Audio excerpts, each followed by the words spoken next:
ताज़ा शर्मिला रात के अंधेरे में एक पुराने हवेली में एक भयानक हॉरर कहानी की शुरुआत होती है। इस घर के बारे में कहते हैं कि यह भूतों और अजीब सायों का आवास है। किसी ने इसे देखने के बाद इसके डर की गारंटी नहीं ली है।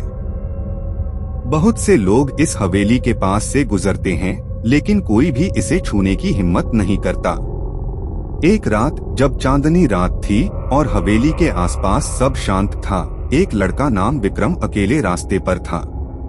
विक्रम को दोस्तों के साथ दिन भर के मस्ती और हंसी भरे पलों के बाद अकेले घर वापस आना था। रास्ते पर चलते समय उसे हवेली के सामने गुजरना पड़ता है। विक्रम ने अपने दिल को बहादुरी से सामने रखकर हवेली में प्रवेश किया। जैसे ही वह घर के भीतर आया, उसका दिल धड़कने लगा।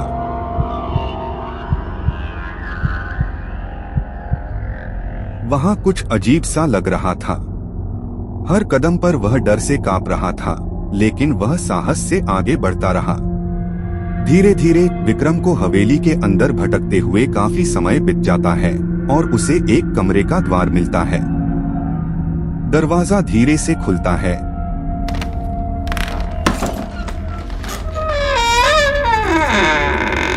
और विक्रम आगे बढ़ता है। धीरे धीरे उसे वहां एक सीढ़ी मिलती है जो उसे ऊपर ले जाती है। बढ़ते जाते हुए विक्रम को वहां और भयानक और अजीब चीजें दिखाई देने लगती हैं। जब वह अंतिम सीढ़ी पर पहुंचता है तो उसे वहां एक बड़ा बंद खिड़की दिखती है। विक्रम की रोहितसा के साथ वह खिड़की के पीछे झांकता है और वहां उसका हृदय स्थान थम जाता है। खिड़की के बाहर खड़े एक भूतिया आदमी के सामने विक्रम की आंखों में उसका आत्मविश्वास घुल जाता है।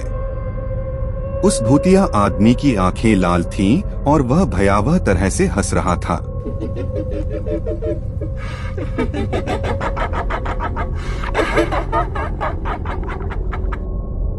तुम यहाँ क्या कर रहे हो? विक्रम के होठ से यह प्रश्न भी निकल नहीं पाता है। उसे दिल्ली वाले घर की याद आती है और वह जल्द से जल्द वहां से निकल जाने की कोशिश करता है, लेकिन भूतिया आदमी उसे आधी राह में रोक लेता है। कहाँ जा रहे हो? तुम्हारा सफर यहाँ खत्म होता है।